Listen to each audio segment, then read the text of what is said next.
Chapter 25. First Man to Saturn. As he had done on his previous trip outside, Frank Poole parked Betty about 6 meters away from the antenna and switched control over to Hal before opening up. "Going outside now," he reported to Bowman. There was silence for some time, as Poole moved slowly towards the antenna. Then he called out, "Hal, there's too much shadow here. Swing the vehicle lights 20 degrees to the left." "Thanks, that's okay." Somewhere in Bowman's mind, a warning bell started to ring.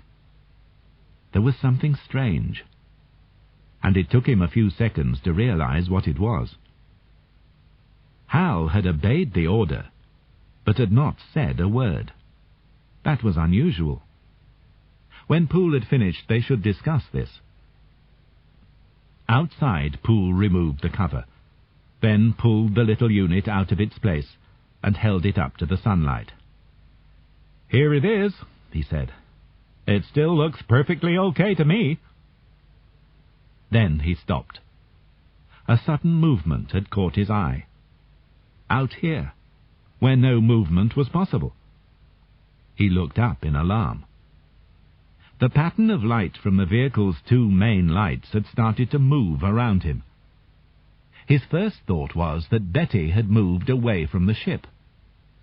But no. She was coming straight towards him, under full power. The sight was so unbelievable that he said nothing.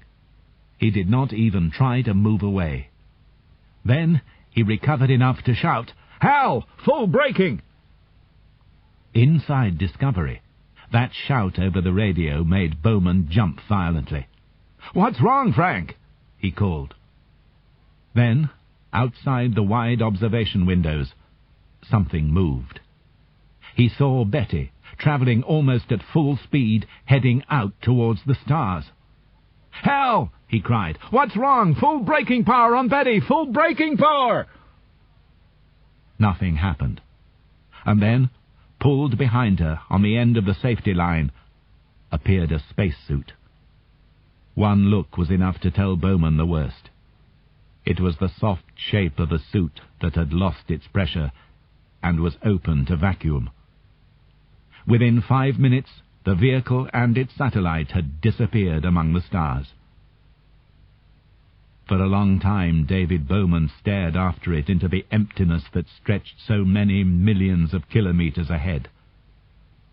Only one thought kept hammering in his brain. Frank Poole would be the first of all men to reach Saturn.